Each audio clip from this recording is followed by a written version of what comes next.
I still remember the day I left for my last deployment, how the morning light fell across our living room as I paced around in my fatigues, checking my gear one more time. My husband, Andrew, stood by the door, arms crossed in a futile attempt to keep calm, while my mother clucked anxiously in the kitchen, making last-minute coffee. I was about to board a plane for a high-intensity tour overseas, and the thought of leaving Andrew behind filled me with a strange mixture of dread and relief. Dread because I loved him, at least. I believed I did at the time, and relief because, for once, I could focus on something bigger than the day-to-day drama that sometimes simmered in our household. You see, before I left, there had been tense moments with my sister Carly. She'd been drifting in and out of jobs, always needing a loan here or a quick favor there. She had a certain charm that made it difficult for my family to refuse her. Andrew, too, seemed sympathetic, though he kept his distance most of the time. I thought nothing of it other than an occasional burst of frustration at Carly's inability to stand on her own 2 feet. But family is family, right? The last conversation I had with my mother before shipping out was about Carly's newest financial crisis. She needed help paying for her car repairs, apparently. I rolled my eyes, told my mother that maybe it was time Carly figured out a budget, and headed out the door. The flight overseas was long, with every vibration in the plane's hull carrying a reminder that my life was changing. Deployment was always equal parts adrenaline and homesickness, and I tried to quell the nerves by imagining Andrew's face the day I returned. He'd always been a supportive partner, or so I believed. He'd wrap his arms around me and whisper how proud he was. Our finances, carefully balanced between my income and his part-time job, were stable. We owned a modest house in a quiet suburb, complete with a small garden I had painstakingly nurtured in my free time. The rose bushes were my pride and joy, and I'd taught Andrew how to prune them just right, how to keep them hydrated without drowning the roots. I trusted him completely to keep the garden alive, to keep our accounts afloat, and most importantly, to keep himself out of trouble. The trouble is, war has a way of dulling your senses to everything outside your immediate surroundings. When you're under the scorching sun, hauling gear, your heart pounding with the tension of potential ambushes, you stop thinking about whether your sister might be creeping around your backyard. You trust your spouse to hold down the fort, to be a partner who will protect your interests when you can't be there. So I wrote letters. I placed the occasional phone call home, time zones be damned, hoping Andrew would pick up. Sometimes he did, sometimes he claimed to be busy at work, or that he had errands to run for my mother. On the surface, nothing seemed off. He'd say, "Don't worry about anything, babe. Focus on your mission, okay?" I'd exhale, relieved that at least on that front, life was steady. But deployment is long, and hearts can wander. Or maybe they were already wandering, and I was just too blind to see it. At night, in my bunk, I'd read short updates from friends back home on social media, limited as my access was. I saw a few pictures of Carly, her hair freshly dyed in some bright color, with a caption about exciting changes. I didn't think much of it. I pressed on, reading intelligence briefings, going on patrols, fulfilling the duties required of me in that heated, unfamiliar terrain. All the while, I held on to the image of Andrew waiting for me. That was my anchor, the naive belief that loyalty would persist like a rock in a storm. When my tour finally ended, after I'd seen and done more than I ever wanted to, I came home. Exhausted, proud, battered, and yet eager for normalcy. We landed in a haze of relief, and I navigated the crowded airport until I finally stepped out onto the curb, searching for Andrew's face in the throng of waiting families. But he wasn't there. Instead, my mother stood alone, her face chalk white, eyes shifting with a nervous tension. "He had to work," she said, her voice barely above a whisper. "I'm here to drive you home.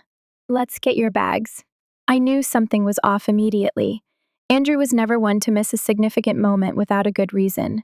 The entire drive back, I kept asking what was wrong. My mother bit her lip, repeated how sorry she was, how complicated things had become, how it might be best if I spoke to Andrew directly. I felt a slow dread building in my stomach, heavier than any fear I'd felt overseas. Pulling into our driveway, I noticed Andrew's car was gone. The house looked smaller than I remembered, or perhaps it was my own war-weary eyes playing tricks on me. My mother hesitated, fumbling with the keys, and when we finally stepped inside, the silence was deafening. No welcome home banner, no balloons, no sign of a warm reception. Just the hush of an empty house, a thin layer of dust on the countertops. My eyes scanned every surface for a hint of Andrew's presence, but there was nothing. I set my bags down, took off my boots, and asked, "Okay, will you please tell me what's going on?" My mother started to cry. Silent tears that confirmed something was deeply wrong. She kept apologizing, saying she never meant for me to learn about it this way, that she thought Andrew would have at least shown up in person. When she finally found her voice again, she uttered the words that would reshape my life. "Carly's pregnant. And it's Andrew's." My mind went blank, as if everything inside me froze for an impossible moment. Then the rage started to seep in, flooding my system with a slow, burning fury. "What do you mean, Mom?" I demanded, my voice cracking. She proceeded to recount a tale so twisted I could hardly believe it. Carly had shown up on my mother's doorstep a few weeks back, belly just starting to show, sobbing about how Andrew was the father. She said they'd tried to keep it secret, but things had gotten out of hand, and now she needed financial support. Andrew, feeling responsible, stepped in. And somewhere along the way, the story reached my mother, who, for reasons I still don't entirely understand, decided it was all too complicated for me to process while deployed. I tried Andrew's phone, but there was no answer. Panicking, I grabbed my keys from the key rack to check our bank statements, my face flushed with anger. My mother hovered nervously, offering to help, to bring me water, but all I could think was, "This can't be real. This can't be my life." I typed in the login credentials for our joint account, waiting for the online dashboard to load. What I saw made my heart sink. The account balance was basically zero. Thousands of dollars, our emergency fund, my deployment savings, everything gone. The only trace of it left was a series of big withdrawals over the past few months, mostly in cash. I slammed the laptop shut, my stomach twisting in knots. "He took all our money?" I choked out. My mother looked away, too ashamed to meet my gaze. I wanted to scream, to cry, to throw something, anything, but I felt this numbness, a hollow void inside me, as if the reality was too big to grasp. My sister, my own flesh and blood, pregnant with my husband's child, and now I was broke, left to pick up the pieces all on my own after serving my country in a war zone. It felt surreal, like stepping into someone else's nightmare. I remember walking into my bedroom, and seeing that Andrew's dresser drawers were half empty. Some of his clothes were gone, and so were his favorite toiletries. A quick glance into the bathroom confirmed it. He'd moved out. Apparently, he was now living with Carly, or so my mother told me in a trembling voice. He left a handwritten note that read, "I'm sorry, I had to do the right thing by Carly. I know this is awful, but please understand. I need to support her now." A smaller scribble at the bottom said something about hoping we could remain civil. Civil? After he gutted my life, humiliated me, robbed me blind. In the days that followed, the shock turned into an almost blinding rage. I was supposed to be healing from a war deployment, readjusting to civilian life. Instead, I found myself tearing through a labyrinth of legal and emotional turmoil. My father tried to get involved, but he passed away years ago. My mother oscillated between pity for me and worry for Carly, as if the two could be balanced on some cosmic scale. My extended family seemed to think the whole thing was a private matter best sorted out quietly. I lost count of how many times I heard phrases like, "Don't overreact, dear," or "Family should stick together," or my personal favorite, "We just want everyone to be happy in the end." Happy? The concept felt like a slap in the face. I finally managed to get in contact with Andrew, or rather, he called me one evening after ignoring my messages all week. The call was brief. He asked if we could talk calmly. Calmly. I unleashed a torrent of questions. How long had this been going on? Why did he take all our savings? Why was he being so utterly heartless?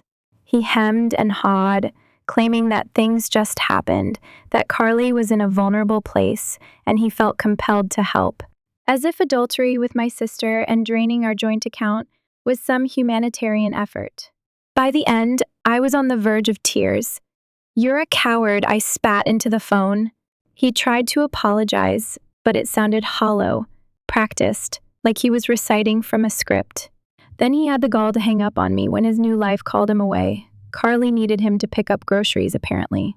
I was left cradling my phone, 1,000 thoughts racing. I called a lawyer the next morning, a referral from a military acquaintance, and began the slow, painful process of understanding what my rights were. But in that initial conversation, my heart sank further. The lawyer told me that since Andrew and I were legally married and our accounts were joint, the situation might be complicated. Yes, we could file for divorce. Yes, I could try to recoup some of the money, but it might be an uphill battle if he claimed he used the funds for household or familial purposes, especially if Carly was claiming to be dependent on him for the child's welfare. I started shaking, tears slipping down my cheeks. It felt like every door was slamming shut. But I wasn't a stranger to adversity. I had just survived a deployment in a hostile region, for God's sake. I knew how to handle combat situations. This was a betrayal on a level I never anticipated, but that didn't mean I was going to roll over and give up. If anything, my fury and sense of betrayal fueled a new kind of determination. Fine, I thought. If Andrew and Carly wanted to strip me of everything, my trust, my sense of security, my savings, then I would fight back. Legally, emotionally, whatever it took, I would not remain the victim in this story. I canceled the few remaining shared credit cards and made sure no further damage could be done. I changed the locks on the house, though Andrew already had most of what he wanted. Then I set about trying to gather evidence, bank statements, text messages, any shred of proof that he and Carly had conspired behind my back.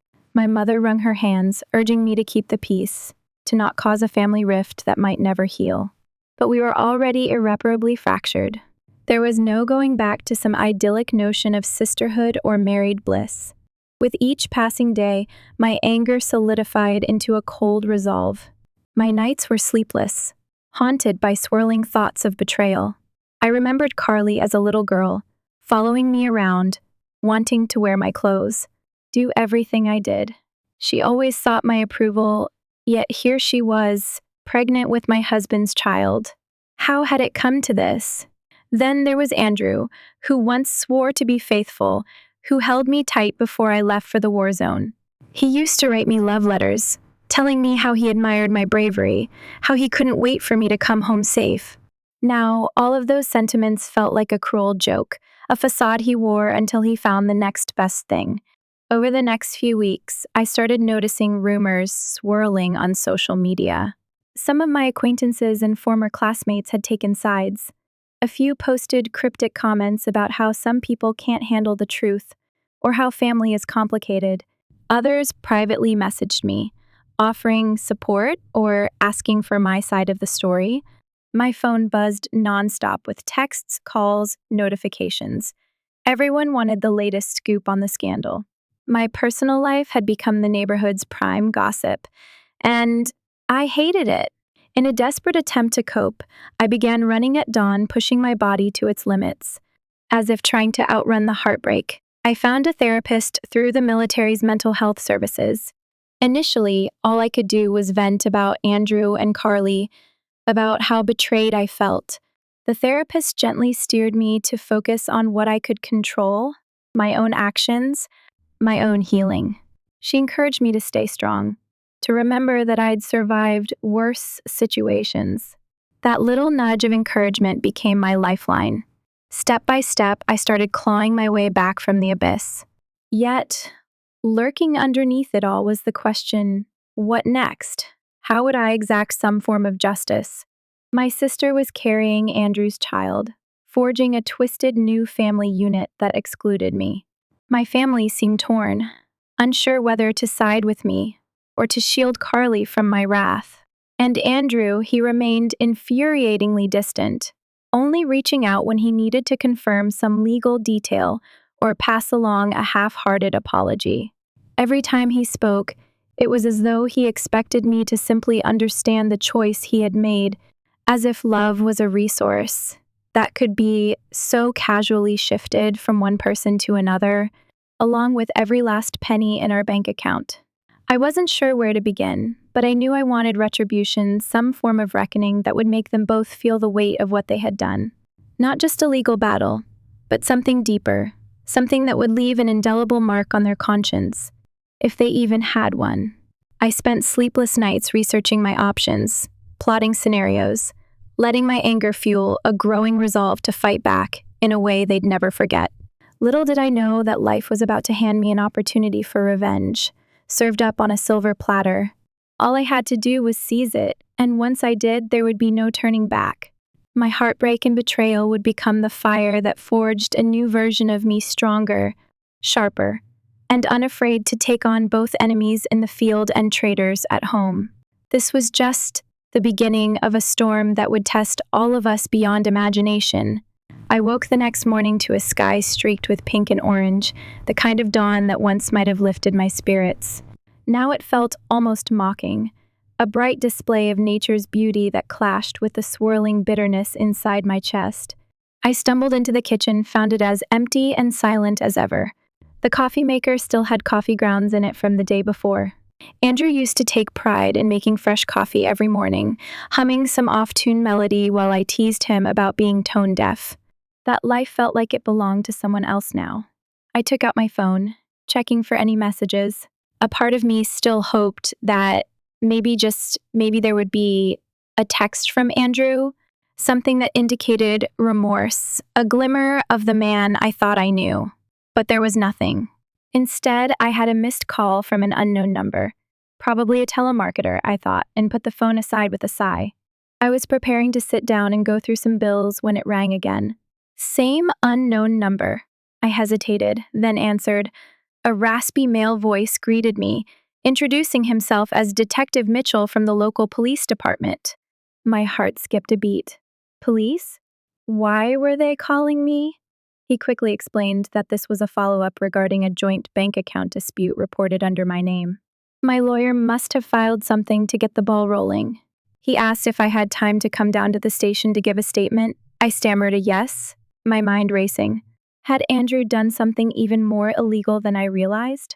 The detective, sounding both professional and sympathetic, told me it was just standard procedure. They wanted to confirm the details of the alleged financial exploitation. I hung up, my heart pounding. I recalled the large cash withdrawals in our statements, thousands of dollars, taken out incrementally so as not to raise alarms. Andrew might have thought he was being clever, but apparently my lawyer's complaint had triggered some scrutiny. If Andrew had diverted community property for personal use, especially for someone who wasn't legally his spouse, there could be serious repercussions. I felt a tremor of vindication. It was a sliver of hope, a sign that maybe I had more power than I realized. Legal retribution was slow, but at least the wheels were turning. I splashed my face with cold water, trying to compose myself. Then I threw on a clean blouse and pants, forcing myself into a semblance of presentability. My mother was dozing on the couch she'd taken to staying overnight in my guest room, worried about me being alone in this state of shock. I left her a note, telling her I'd be at the police station for a while. I couldn't bear to wake her just yet. She looked so tired, her hair disheveled, eyes puffy from crying. It made me oddly furious, seeing my mother so broken by the family's betrayal, even as I grappled with my own heartbreak. The drive to the station was oddly calming, a route I knew well from my childhood in this suburban sprawl. I remembered passing the station many times, without ever imagining I'd have to step inside for something like this. I parked, walked into the fluorescent-lit lobby, and stated my name. A uniformed officer nodded, typed into a computer, and directed me down a hallway to Detective Mitchell's office. He turned out to be a middle-aged man with graying hair, a meticulous dress sense, and an air of quiet efficiency. "Glad you could make it," he said, gesturing for me to take a seat. I settled into a chair that squeaked in protest, then placed my folded hands on the table to keep them from trembling. He began by asking me to recount the situation, my deployment, Andrew's handling of finances and the suspicious withdrawals. I tried to keep my voice steady as I recapped everything. I spoke about how I returned home to find our joint account nearly drained, discovered the affair with my sister, and learned that Andrew had moved out. Detective Mitchell listened intently, taking notes. His eyes narrowed at key points like how Andrew had methodically withdrawn large sums of money in cash. So, you believe he intended to use this money solely for your sister, is that correct? He asked. I nodded, explaining that Carly claimed to be pregnant with his child and that he apparently felt obligated to support her. The detective tapped his pen against the desk, lost in thought. And do you have any documentation showing that Andrew used these funds for purposes outside your household expenses? I swallowed. Not exactly, I admitted. But I have text messages from him referencing paying for her doctor's appointments, her groceries, helping her with rent. Plus, there are no new payments on our mortgage and no household bills covered in the last 2 months while I was away. That money had to go somewhere and it sure wasn't going to our house. He asked if I could forward those texts. I nodded, pulling out my phone. For the next half hour, we methodically went through my digital evidence. Mitchell occasionally let out a low whistle when reading certain messages, especially those in which Andrew seemed quite brazen about using our money. By the end, the detective sighed. This is messy, he said, and it's definitely got civil court implications, but I can't promise you a criminal case yet. We'll have to investigate further. I nodded, half expecting that answer. Still, leaving the station, I felt a subtle shift, like I was no longer just a victim in this. I was pressing charges, giving statements, gathering evidence.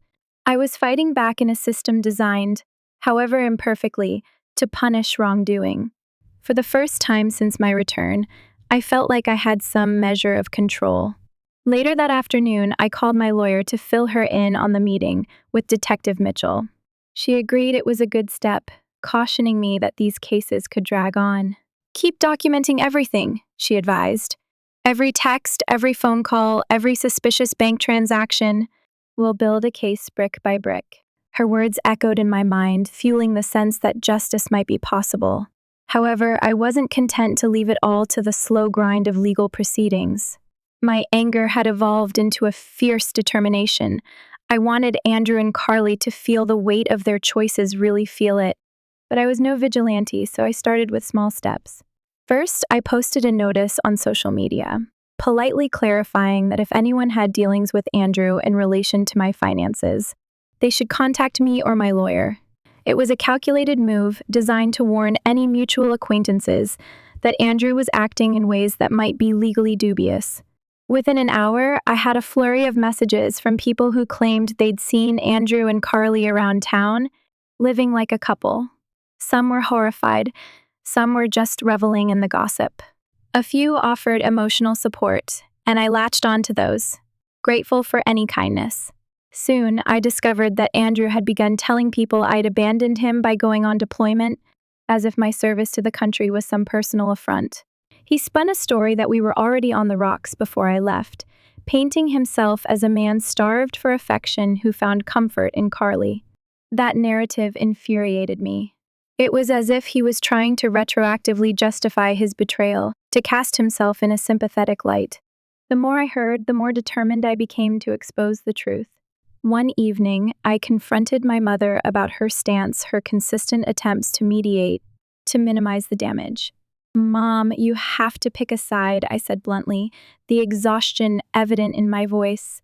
She looked up, tears brimming in her eyes. She's my daughter too, she whispered, voice cracking. I'm not saying what she did was right, but she's carrying a child now, and she broke off, sobbing. I stared at her. My own frustration mingled with pity. I knew she felt torn between two daughters, one morally wronged, the other pregnant and vulnerable. It was a no-win situation, but my mother's inability to condemn Carly's actions outright still stung like salt in a raw wound. Feeling cornered, I decided to move forward with my life as best I could. I started job hunting, seeking a position that would utilize my military background. Eventually, I landed an interview with a private security firm. The job was decent, with the potential to earn enough to rebuild my finances. As I prepared for the interview, I tried to compartmentalize everything else, telling myself, focus on the future. Let the lawyers handle the rest. On the morning of the interview, I arrived at a sleek downtown high-rise, wearing my best professional attire. My nerves fluttered, but I was confident in my training and experience. I sat across from a hiring manager named Everett, who asked me about my deployment, my leadership skills, and my capacity to handle stress. Normally, I would have answered with bullet point precision, reflecting my military discipline. But some part of me, battered by recent betrayals, decided to speak more candidly than usual. I mentioned that I'd been through personal upheavals, that I understood the importance of accountability and trust.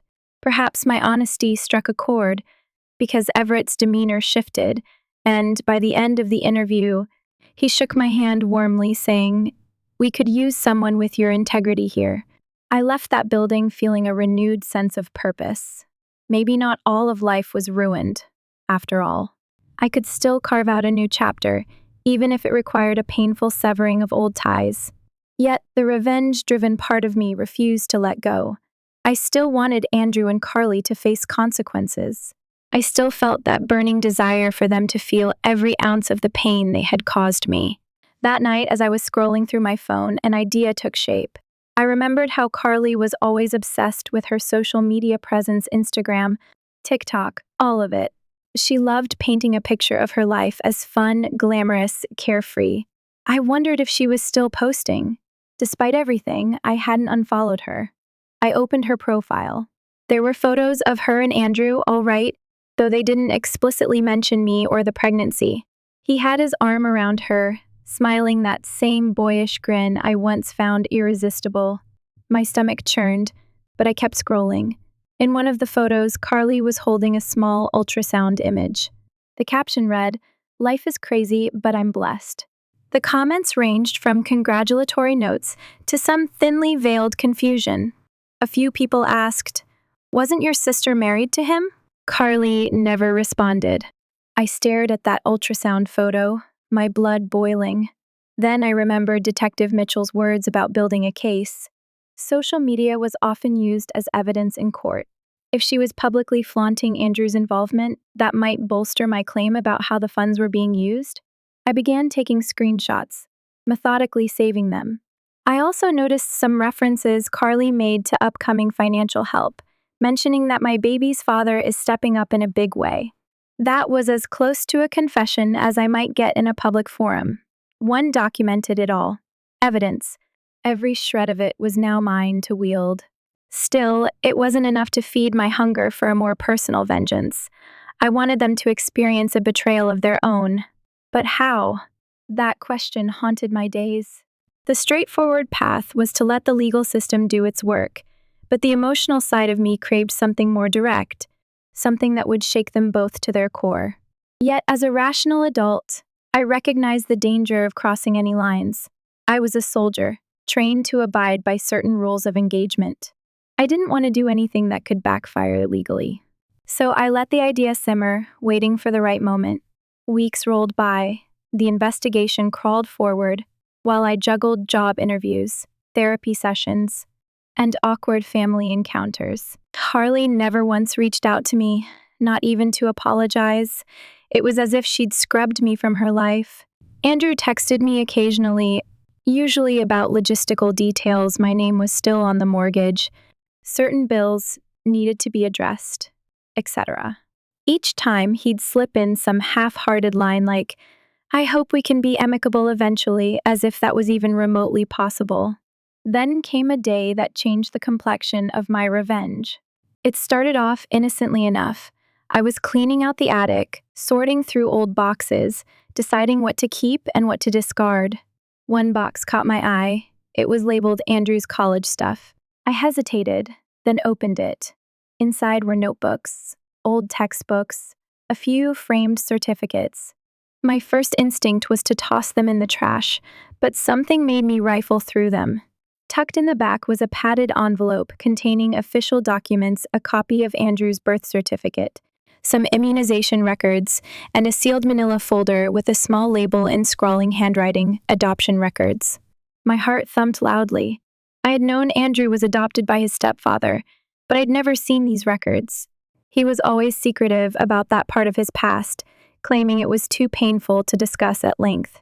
I looked at the folder, my curiosity warring with guilt. Finally, I opened it. Inside was a brief letter from the adoption agency, confirming the legal process that had taken place when Andrew was 10 years old. It mentioned his birth mother's name, which was different from what Andrew had always told me. There was also a note that she'd left him a small inheritance, a fact Andrew had never once shared. A wave of confusion and anger washed over me. Why had he kept this a secret? Had he ever even claimed the inheritance? A quick glance at the date on the letter revealed it was from years ago, well before we met. My mind whirled. If he had an unclaimed inheritance, had he accessed it yet? Was he lying about our finances from the very start? My heart pounded at the thought that Andrew might have had more resources than he let on. Could it be that he used my income to pad his own lifestyle while sitting on a separate stash of money? I carefully placed the folder back in the box, my mind brimming with questions. This inheritance angle could change everything. If Andrew had hidden assets, the courts would not look favorably on him. It could bolster my case for asset division, or even lead to charges of fraud if he'd misrepresented our marital finances. This might be the key to leveling the playing field, something that gave me leverage. As I closed the box, a plan began to form in my mind, an idea for how to use this new knowledge as part of a larger strategy. I wasn't sure exactly how yet, but I felt the pulse of possibility. With renewed determination, I drove to my lawyer's office the next day, a trunk full of boxes I was eager to sift through for more clues. My lawyer raised an eyebrow when I told her about the adoption records and possible inheritance. She advised caution, pointing out that we didn't have proof Andrew had actually accessed any funds, but I could see the gears turning in her mind.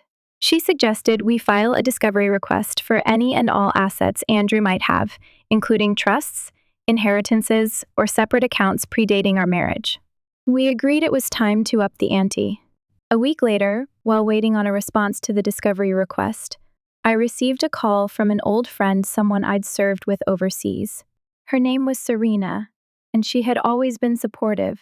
"I'm stateside for a while," she said. "Thought we could catch up if you're around."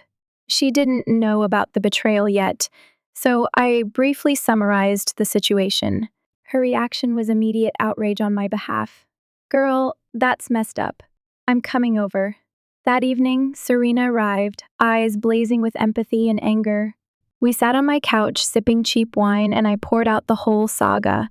She listened, occasionally gasping or shaking her head in disbelief. Eventually, she fixed me with a determined gaze. "You need real closure," she said. "Not just from a court case, but something that makes them face you and realize what they lost. You deserve that moment." I nodded, swallowing hard. Closure. It was exactly what I craved. I wanted them to see me, not as a victim, but as someone who had come out stronger. "I have a plan," I said quietly, thinking about those adoption papers. If Andrew was hiding money, I intended to expose it at the most opportune time. Perhaps at the hearing for our divorce settlement, or maybe even sooner. I wanted him on record, under oath, stumbling over his lies. And once that was out, Carly would see that he'd lied to her too. The seeds of doubt would bloom in her mind. Who was she really building a life with? Serena smiled grimly. "I like where this is going, but promise me you'll keep it within legal bounds. The last thing you need is a criminal charge." She was right, of course. I had to be careful. But oh, how I wanted to see their faces when their twisted little world started to crumble. The next few weeks were a whirlwind of paperwork and tense anticipation. Andrew, through his own lawyer, tried to stall, refusing to produce some documents, claiming ignorance on others. My lawyer filed motions, threatened subpoenas, and slowly the puzzle began to take shape. We found evidence that Andrew had, in fact, claimed a portion of his inheritance years ago and had used it to open a separate savings account in his name. Small deposits were made there regularly. It wasn't a fortune. but it was enough to show that he deliberately hidden assets from me. But the real smoking gun arrived when we got a tip from a contact Serena had in the financial sector, a friend who worked at a local bank. The friend hinted that Andrew had recently tried to move a substantial sum out of a personal account into a trust for Carly. We couldn't use the tip as direct evidence since it was borderline illegal for a bank employee to disclose that information, but it gave my lawyer enough reason to dig deeper. She subpoenaed the bank records, and sure enough, there it was in black and white. Andrew had over $50,000 squirreled away, separate from our joint accounts. He'd been adding to it for at least 3 years, even as he told me we were living paycheck to paycheck. I felt a surge of triumph when I saw those statements. The betrayal ran even deeper than I thought. He had built this nest egg in secret, all while letting me believe we were struggling, letting me shoulder more than my share of household expenses. And now he was ready to gift it to my sister, or so it seemed. My lawyer smirked, saying, "He's toast." But even as relief washed over me, so did a fresh wave of hurt. I couldn't believe I'd slept next to this man for years, oblivious to his duplicity. The court date for our preliminary divorce hearing approached. I spent hours reviewing documents, preparing for any defense Andrew might offer.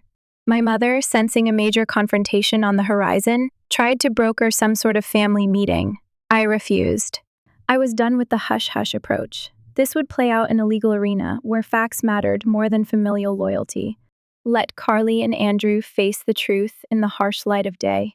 The morning of the hearing, I arrived early, dressed in a simple black pantsuit.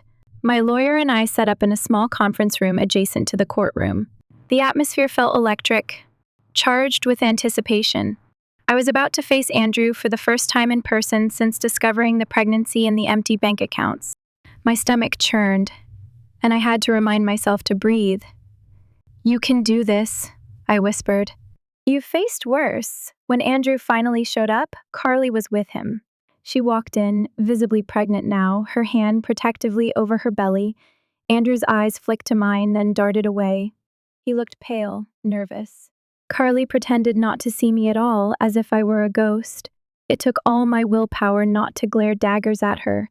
We were ushered into the courtroom, a modest space with wooden benches and an air of formal severity.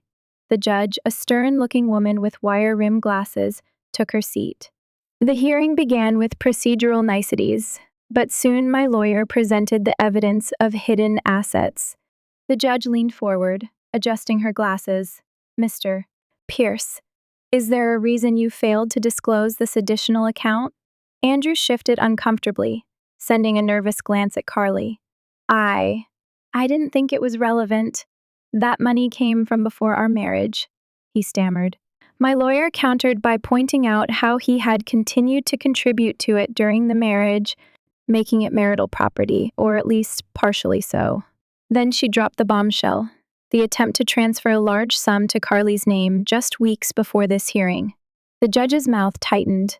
She looked at Andrew with something bordering on disdain. Carly's eyes widened, clearly taken aback. She seemed to have no idea that Andrew had tried to move funds into a trust in her name. I felt a grim satisfaction, seeing confusion spread across her face. Maybe she was realizing how capable Andrew was of lying even to her. Andrew's lawyer scrambled, claiming the funds were earmarked for the unborn child's well-being, that Andrew was simply acting in a paternal capacity. But the judge wasn't having it. "We will need more time to sort through these documents and verify the full extent of the funds," she declared. "For now, I'm ordering that these accounts be frozen until we can determine equitable distribution. Mr. Pierce, any attempts to move money without court approval will be considered contempt." "Is that clear?" Andrew nodded miserably, his face drained of color. Carly just stared, one hand splayed across her belly, the other clinging to Andrew's arm. She looked more frightened than smug now. Good, I thought. Let her see what kind of man she's tied herself to, someone who not only betrays his wife, but also manipulates finances behind everyone's back. The hearing concluded soon after, with a new date set for a more thorough review. As I gathered my papers, I caught Andrew's eyes again. He opened his mouth as if to speak, but I turned away. leaving him in the cold hush of the courtroom. Outside, the sunlight felt blinding, but I relished the warmth on my skin. I'd won a small battle, though the war wasn't over. Carly and Andrew had wanted to strip me of everything, but now they were the ones scrambling. Back in my lawyer's office, we celebrated the victory with subdued excitement. "He's on the back foot now," she said. "Use this momentum. Don't let up." I nodded, exhaling a shaky breath. My phone buzzed. It was Serena, texting to ask how it went. I shot back a brief summary. "We froze his hidden accounts. He's panicking," she replied with a string of exclamation marks. Driving home, I felt a certain lightness, a sense of empowerment. My revenge was taking shape not through melodramatic confrontation, but through the systematic exposure of Andrew's lies. But I wasn't finished yet. If he thought freezing his assets was the worst that could happen, he was sorely mistaken. I still had more cards to play, more revelations to unleash.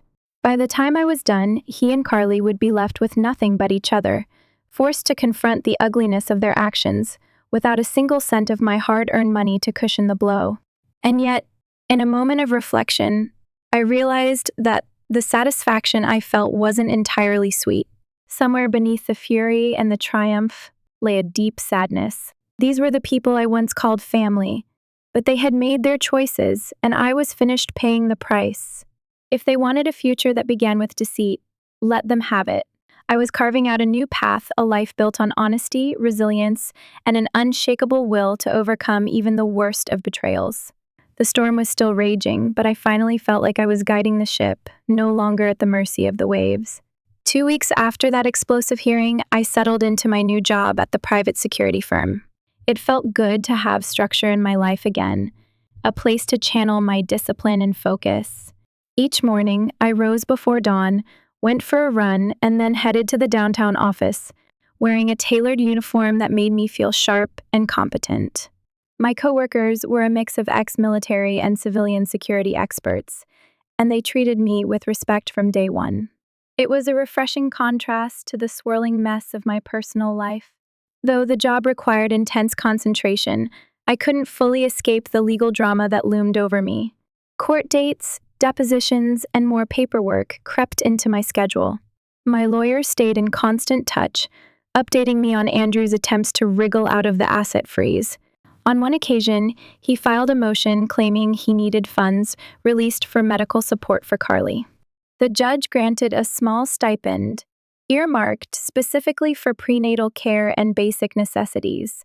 While it stung to think of my money contributing to Carly's well-being, I took solace in the fact that Andrew's other assets remained firmly locked. Late one evening, after a long shift at the firm, I sat on my couch, scanning through emails on my phone. One of them stood out. It was from a name I didn't immediately recognize, Laura Bennett. The subject line read, "Regarding Andrew Pierce." My heart fluttered with a mix of curiosity and dread. I opened the message to find a polite but urgent note. Laura introduced herself as Andrew's ex-girlfriend from his college days.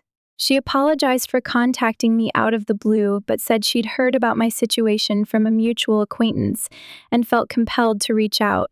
According to her email, Andrew had pulled something similar years ago, convincing her to lend him money under false pretenses, only to vanish when she pressed him for repayment. She admitted she had no idea he was capable of going this far, impregnating a woman's sister and draining finances.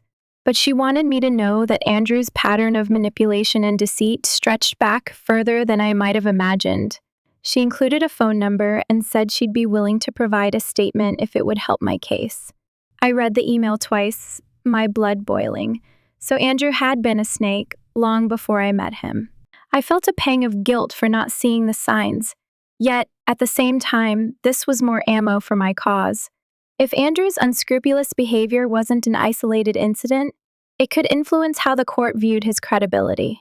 My mind raced with possibilities. I typed a reply, thanking Laura and asking for more details about her experience. If she was truly willing to testify, that might tip the scales even further in my favor. Our email exchange escalated into phone calls over the next few days. Laura's story was heartbreaking. Andrew had sweet-talked her into a relationship that quickly became financially lopsided. He convinced her to co-sign a lease for an apartment he couldn't afford, then vanished, leaving her to foot the bill. She eventually tracked him down, only to learn he was already seeing someone else, though Laura was unsure if that was me or another woman entirely. She never recovered the money she lost. She'd spent years building her credit score back up, vowing never to repeat such a mistake. When I told my lawyer about Laura, she was intrigued but cautious. It might not be directly admissible unless Andrew's prior conduct is relevant to the financial issues in this marriage, she warned. Still, it can't hurt to have more background on his character. We agreed that having Laura on standby could be useful if Andrew tried to paint himself as a saint in court. Meanwhile, Carly's pregnancy progressed, and my mother kept dropping subtle hints that maybe I should try to reach out. "She's going to be a mother soon," she said, her voice heavy with a mixture of hope and sorrow. "Don't you want to patch things up before the baby arrives?" Every time she said something like this, it felt like a knife twisting in my gut. "No, Mom," I'd reply, maintaining a tone of calm finality. She made her bed. Now she has to lie in it. I'm not interested in playing aunt to her child with my husband. A flicker of pain always crossed my mother's face at that reminder. Despite my firm stance, I occasionally caught myself wondering about Carly's mental state. Was she truly happy with Andrew? Did she ever doubt her choice? Did guilt keep her awake at night, or was she so caught up in her new life that she'd conveniently erased me from her conscience? I couldn't know. She'd cut off all direct contact, and I had no desire to fix that. However, the universe has a funny way of forcing collisions when you least expect it. One afternoon, I stopped by the local pharmacy to pick up a prescription. It was a mundane errand, something I did on autopilot. As I turned down an aisle lined with vitamins and supplements, I nearly collided with Carly. She was standing there, staring at a shelf of prenatal vitamins, her belly prominently visible now. She wore a loose sundress and sandals, her hair in a messy bun. For a moment, we both froze, shocked to see each other in such an ordinary setting. My heart thundered in my chest. Adrenaline surged. I wanted to lash out, demand answers, maybe even cause a scene.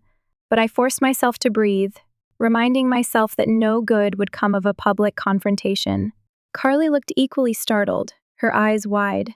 Then she placed a hand on her belly, a defensive gesture, or maybe just a reflex. She spoke first, her voice trembling. I didn't think I'd see you here," she said lamely. My anger flared, but I kept my voice cold and measured. "Small town," I replied. She glanced around, clearly worried about eavesdroppers, then stepped closer. "Eleanor, She paused, swallowing hard. "I'm really sorry about everything. I know that doesn't fix it, but I held up a hand, cutting her off. "Don't," I said sharply. "Don't you dare try to apologize now. You've had months to reach out, and you chose not to." My voice shook with barely contained rage. Carly's eyes welled with tears. She glanced down at her pregnant belly.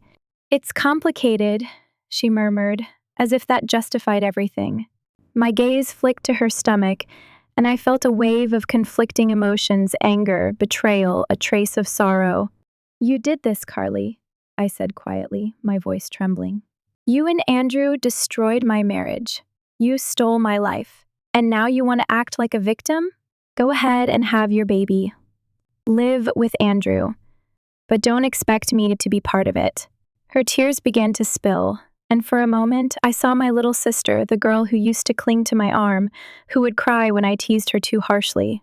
I felt a pang of guilt, but I reminded myself of everything that had happened. I squared my shoulders. "If you need money for your vitamins, go ask Andrew," I said, my tone dripping with bitterness. "He has a habit of taking what's mine, so maybe you'll get lucky." With that, I sidestepped her and headed for the checkout. My heart pounded as I paid for my prescription, ignoring the curious stares of a few customers who had likely overheard snippets of our exchange. Once outside, I leaned against my car, trying to steady my shaking hands. The encounter left me feeling raw, vulnerable in a way I hadn't felt since the day I first discovered the betrayal. I realized with a sinking heart that part of me still missed having a sister, still grieved the childhood bond we once had. But I also knew there was no going back. That night, I got an unexpected phone call from Serena. "Guess who I ran into at the bar downtown?" she said, her voice brimming with barely contained excitement. "Andrew." Apparently, he was there with some friends, looking miserable and downing drinks. Serena, who had never been one to shy away from confrontation, approached him. "He recognized me," she said, "asked if I still talk to you. I told him you're doing great, living your life, and you're about to bury him in court." She paused, letting the words sink in. I chuckled, despite myself. "You're incorrigible," I said. "What did he say?" Serena let out a derisive laugh. "He started whining about how nothing is going right.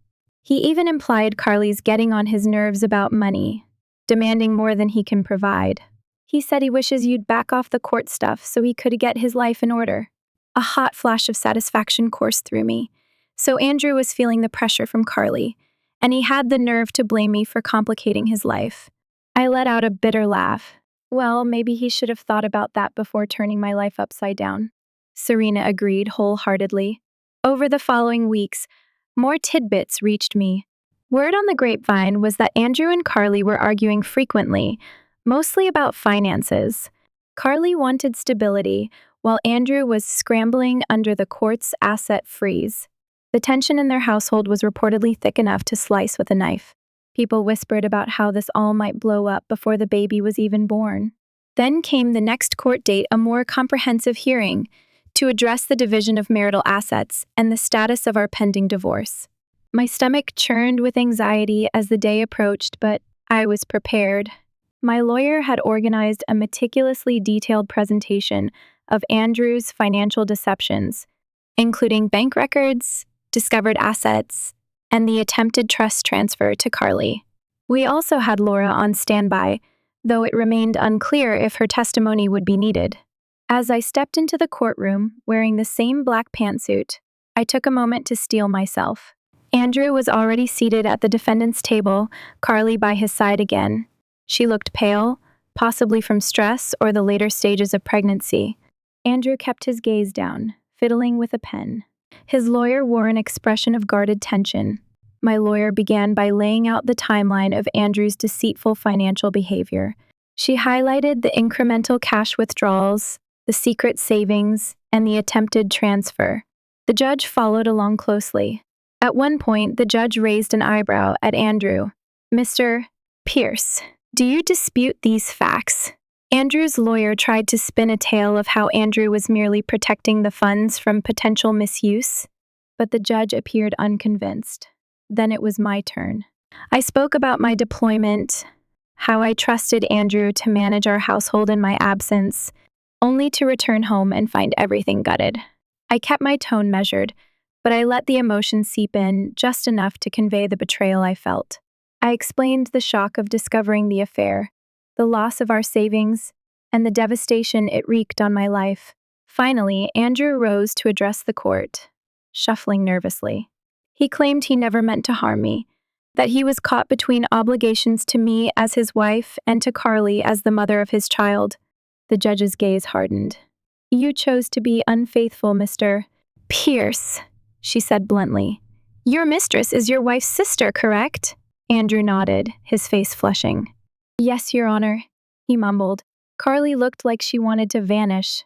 Her eyes were rimmed with tears, and she stared at her hands, which were clasped tightly over her pregnant stomach.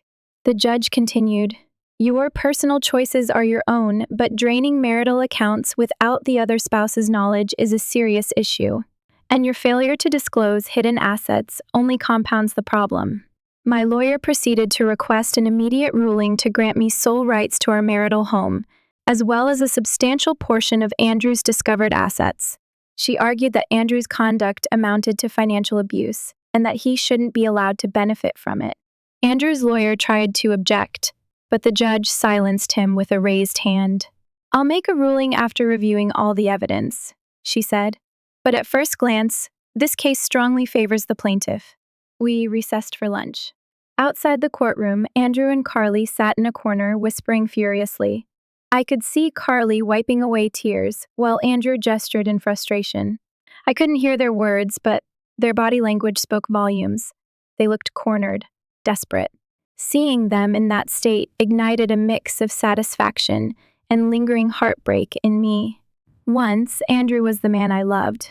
Once, Carly was my sister. But that was a different lifetime. After lunch, the judge delivered her interim ruling. She upheld the asset freeze and indicated that, pending further review, she was inclined to award me the marital home entirely, as Andrew had effectively forfeited his interest through deceptive conduct. She also signaled that I might be entitled to a significant financial settlement. Andrew's lawyer looked like he'd swallowed a lemon. Carly appeared on the verge of tears, while Andrew stared into the distance, as if trying to imagine how his life had unraveled so completely. As I left the courthouse, a small knot of reporters and onlookers waited outside. This case had become a local sensation. Cameras flashed and people shouted questions. I ignored them, head held high.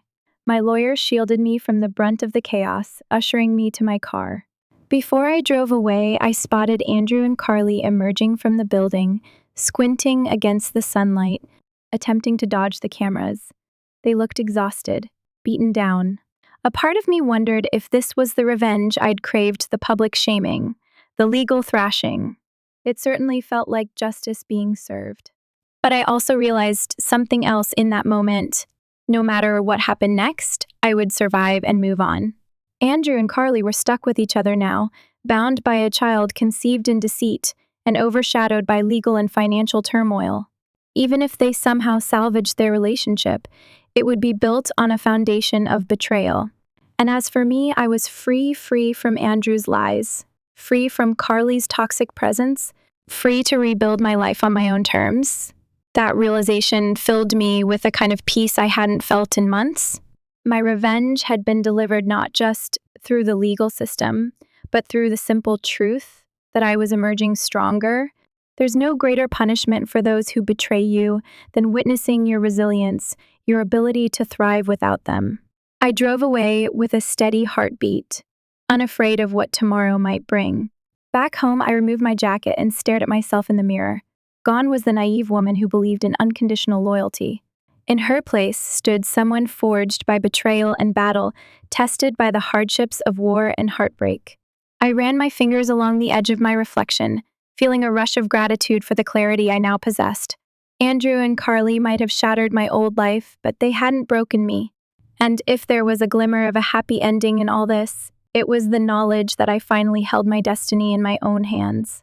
The weeks following the judge's interim ruling were a whirlwind of quiet yet significant victories. Freed from the immediate fear of losing my home, I began making small changes around the house, repainting the kitchen walls a pale, calming hue, replacing the worn-out living room couch with something that suited my new, more minimalistic tastes. Each change felt symbolic, a fresh layer of paint over old memories, a tangible step toward reclaiming my space. At work, I threw myself into assignments, and my performance didn't go unnoticed. My supervisor praised my efficiency and leadership, hinting at a promotion down the line. The sense of progress in my career was exhilarating, a reminder that while one chapter of my life was ending in shambles, another was blossoming. I found myself smiling more often, accepting invitations from colleagues to grab a drink after hours or join them for weekend outings. Bit by bit, the heartbreak receded, replaced by a cautious optimism. However, life had one more twist waiting. One afternoon, I got a call from my lawyer, who sounded unusually urgent. "We just received notice from Andrew's lawyer that Carly's gone into early labor," she said. "They're requesting a postponement of the final divorce hearing." I froze, my mind cycling through conflicting emotions. Early labor. That meant the child might come prematurely. Despite my anger, I felt a twinge of concern for the baby innocent in all of this. A day later, news reached me that Carly had given birth to a baby boy, small and fragile, but stable. Andrew's lawyer asked if I would consider a private meeting to settle matters amicably, citing the newborn's delicate condition. My lawyer left the decision to me, cautioning that while a settlement could expedite the process, I shouldn't feel pressured to compromise if it meant sacrificing fairness. I wrestled with the idea. Part of me wanted to see Andrew squirm in court again, forced to account for every misdeed. Another part of me, perhaps the more war-weary side, just wanted to close this painful chapter and move on. Eventually, I agreed to the meeting on my terms. It would take place at my lawyer's office, neutral ground where I could walk away at any time. The day arrived, and I found myself seated in a conference room with my lawyer by my side. Across the table sat Andrew, looking tired and worn, and his lawyer, who carried a stack of paperwork. Carly was absent, presumably recovering from childbirth. Andrew spoke first, voice soft. "Eleanor, I appreciate you agreeing to this. Things have been tough. The baby's in the NICU. Carly's a wreck." I studied him, searching for any trace of sincerity. He looked older, somehow, as if the weight of his choices had finally settled on his shoulders. "I'm not here to talk about your personal troubles," I said firmly. "We're here to discuss the settlement." He nodded, a flash of guilt crossing his face. His lawyer started outlining a proposal. Andrew would relinquish all interest in the marital home, agree to repay a portion of the drained funds, and provide a lump sum settlement. In return, I'd expedite the divorce proceedings and waive any future claims to spousal support.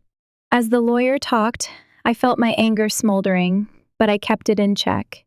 This was exactly what I wanted: financial restitution, control of the house, and a clean break. Still, I had some conditions of my own. "I want an apology," I said quietly, cutting off the lawyer mid-sentence. Andrew glanced at me, startled. "I want you to acknowledge, in writing, that what you did was wrong. I want it on record that you're aware of the pain you caused, not just financially, but emotionally." Andrew's lawyer frowned. "That kind of statement isn't typically part of—" I held up a hand. "Then make it part of it, or no deal." My gaze was fixed on Andrew, and his eyes dropped to the floor. After a tense pause, Andrew cleared his throat. "I'll sign whatever statement you need. I owe you that much." I studied him, wondering if his remorse was genuine or merely a tactic to close the deal. In the end, it scarcely mattered. I wanted closure, and this was part of it. We spent hours hashing out the specifics. My lawyer negotiated fiercely on my behalf, ensuring the settlement figure was substantial enough to help me rebuild. The final draft included a comprehensive list of Andrew's responsibilities and a detailed apology letter. By the time we wrapped up, it was dark outside, the conference room lights reflecting in the wide windows like distant stars. Andrew looked drained, but I felt oddly energized. We stood, and he extended a hand. "For what it's worth, I'm sorry," he said, voice subdued. I considered his hand for a moment, then shook it briefly, more out of formality than forgiveness. The next day, Carly called me. My phone buzzed with her number one I'd long since stopped using. Initially, I let it ring, unsure if I wanted to speak with her. But something compelled me to pick up on the third call. "Hello?" I answered, my tone wary. Carly's voice was faint, tinged with exhaustion. "Eleanor, please don't hang up. I just need to talk." I remained silent, letting her continue. She took a shaky breath. "The baby's in the NICU, and I'm overwhelmed. Andrew told me about the settlement. I understand you need to do what's best for you, but I just wanted to say I'm sorry, and I hope one day you can forgive me." My initial impulse was to lash out, but I surprised myself by remaining calm. "Carly, you broke my trust in the worst possible way. There's no quick fix for that." She sniffled, presumably fighting back tears. "I know," she whispered. "I made a horrible mistake, and I'll have to live with it. I'm sorry." Silence hung between us. In the background, I heard the faint beeping of hospital monitors. My resentment was deep, but so was my empathy for a newborn clinging to life in the NICU. Finally, I spoke, my voice carefully measured. "Focus on your baby. Whatever happens between us, he doesn't deserve to be caught in the middle." Carly murmured a quiet thank you, her tone laced with guilt and relief. Then, we ended the call. I stood there, phone in hand, breathing slowly. I didn't feel like celebrating. I just felt done. Tired of the drama, ready to put it behind me. The legal paperwork took a few more weeks to finalize. Andrew dutifully signed everything, including the apology. I refused to read it in detail at first, afraid it would just trigger my anger. Instead, I skimmed it to confirm it contained the clauses I demanded: clear admissions of wrongdoing, a formal acknowledgement of my pain, and that was enough for me. With the settlement approved by the court, the divorce would soon be official. On the day I received the final decree, Serena showed up at my door with a bottle of champagne. "To freedom," she said, popping the cork and pouring 2 glasses. We toasted in my living room, the late afternoon sun filtering through freshly cleaned windows. I sipped the bubbly drink, a soft smile curling at the corners of my mouth. I never thought I'd be celebrating my divorce, but here we are, I mused. Serena clinked her glass against mine. "I'm proud of you," she said. "You fought back with dignity and got what you deserved." A week later, I decided it was time for one last symbolic act of closure. I drove out to a serene lake a few miles from town, a place I used to visit in my teenage years whenever I felt overwhelmed. I brought along a box filled with mementos of my marriage, photos, handwritten notes, ticket stubs from date nights. At sunset, I stood by the water's edge, the surface shimmering with hues of orange and pink. One by one, I removed the items, letting myself recall each memory, good and bad. Then, I placed them into a small metal container I'd brought. With a single flick of a lighter, the edges of the photographs curled in bright flames. As the smoke wafted into the twilight sky, I felt tears pricking my eyes. This was the final goodbye to the woman I once was, the trusting wife, the loyal sister. Through the smoke, I saw the reflection of the new me, stronger, more guarded, yet somehow freer. I whispered a quiet prayer for my future, for new beginnings. In the months that followed, my life steadily improved. Andrew dutifully made the settlement payments, likely strapped for cash since he'd lost access to most of his hidden funds. Carly's baby eventually grew stronger and was released from the hospital, and though I heard bits and pieces through my mother, I chose not to get involved. The drama of their lives no longer interested me. I was focused on my own path, a path unencumbered by betrayal. To my surprise, I found myself reconnecting with old hobbies and passions. I resumed my painting, something I hadn't done seriously since before joining the military. My home's spare room transformed into a makeshift art studio, splashes of color and half-finished canvases scattered about. On weekends, I volunteered at a local veterans center, helping fellow soldiers reintegrate into civilian life. And through that work, I met a fellow veteran named Marcus. He was gentle, quietly confident, a man who understood the scars of war and the fragility of trust. We started off as friends, sharing stories over cups of coffee, but gradually something deeper blossomed. At first, I was hesitant, still wary of being hurt again. But Marcus was patient, never pushing for more than I was ready to give. He'd run with me at dawn, laugh with me over simple dinners, and remind me that healing is possible, that love can exist without betrayal. Over time, my heart softened, the bruises from Andrew and Carly's treachery slowly fading. It felt surreal to open myself up to another person, yet also liberating. For the first time in a long while, I saw a future untainted by the ghosts of the past. Then, almost a year after the divorce was finalized, I ran into Carly again, this time at a coffee shop near the hospital. She was pushing a stroller, and though she looked tired, there was a hesitant smile on her face. She must have spotted me waiting in line. Summoning my courage, I approached her table. The baby, a boy named Jacob, cooed softly. He looked healthy, with round cheeks and curious eyes. Carly seemed unsure of how I would react, so she spoke first. "Hi," she managed, voice trembling. I nodded politely, glancing at the baby. "He's cute," I said, meaning it. She swallowed, tears brimming in her eyes. "Thank you." A long pause followed. The hum of the coffee shop filled the silence between us. Finally, Carly blurted out, "Andrew left. He said he couldn't handle all of this." She gestured to the stroller, her eyes downcast. I guess that's what I get for trusting someone who betrayed his own wife. The bitterness in her tone was unmistakable. Part of me wanted to say, "I told you so," but I held my tongue. The look on her face told me she already knew. Carly wiped away a tear. I'm sorry, she whispered, her voice choking with emotion. I never should have done what I did. I've lost so much.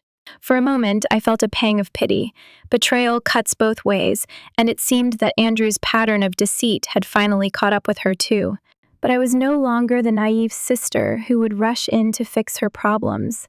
I wasn't responsible for her choices. Taking a careful breath, I nodded.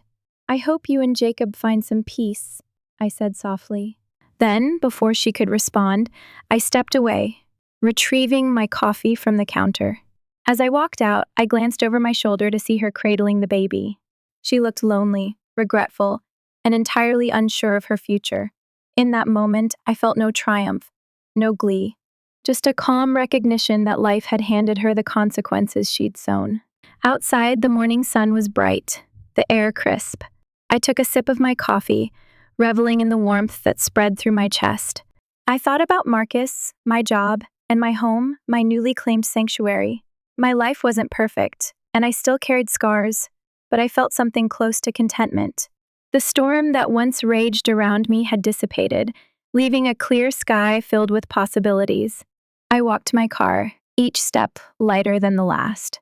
The war I'd fought both overseas and in my personal life had shaped me into someone I could respect. No longer was I the betrayed wife, or the jilted sister. I was simply me, a woman who survived heartbreak, found her own strength, and dared to embrace happiness again. And in that sense, I realized I had achieved the most profound victory of all, a life rebuilt from the ashes, radiant with the promise of a hopeful tomorrow.